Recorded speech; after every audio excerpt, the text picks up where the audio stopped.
I'm Joe Lemay. I guess I'd call myself a longevity athlete, which means I'm pretty serious about training for athletics, but really all aligned with the things that science is showing us is going to help a person live longer and live better through the older years. I know when I was a younger man, it was easy to take my health for granted, to always be chasing after status, which in our world comes with wealth and accumulating the right place to live, the right car to drive, and the right vacations and all of that type of stuff. Now that I've acquired as much wealth as I really need, I realize that it doesn't really bring happiness. It doesn't bring quality of life as much as some of the stuff that you just don't need any money for. Being able to balance and keep a healthy body and be able to set yourself up so that when you do get older and you've retired thanks to all these financial accumulations you've had, you can actually enjoy them. There's just so much you can do to turn back the clock on just like the tissues of your heart, the tissues of your muscles, your brain, by using exercise as the drug to do it. So that's really what I'm focused on. Here at Human Powered Health today, I came in to get a DEXA scan,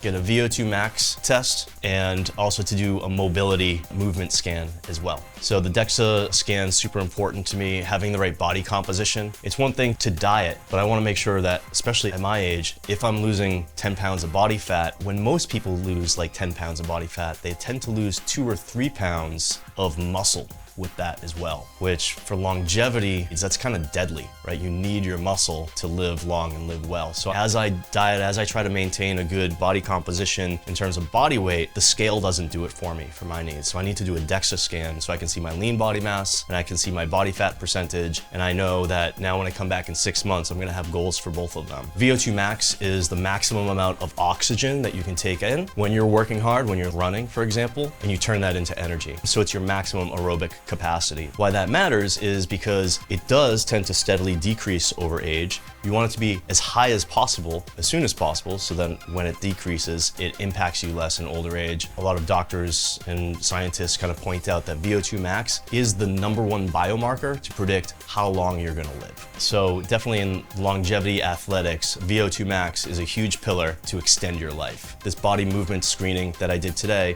mobility and body mechanics are super important to me. You know, we were just talking about VO2 max, and in the general population, you can see that from age 20 something through 70, it just decreases over time. But that's not how it works with an individual.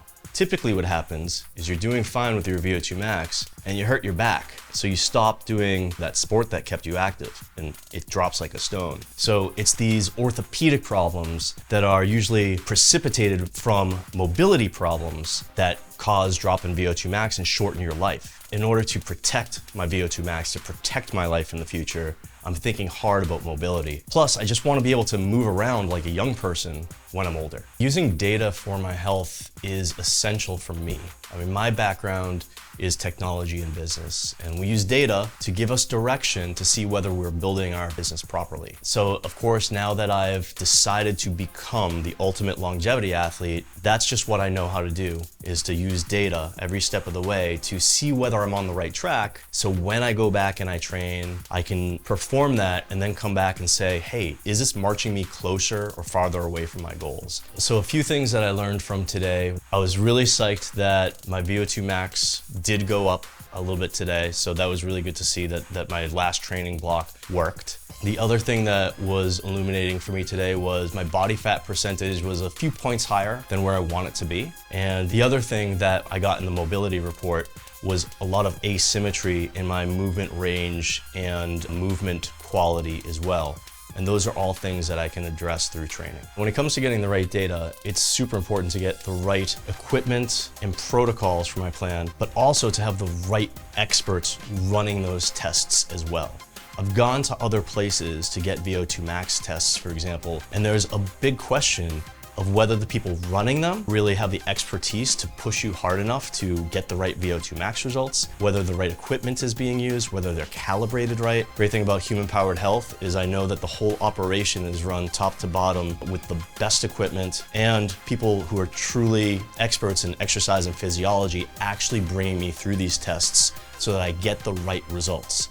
Otherwise, I'm flying blind, and all of this training that I'm doing, all of this commitment to exercise, I can't see whether it's truly paying off.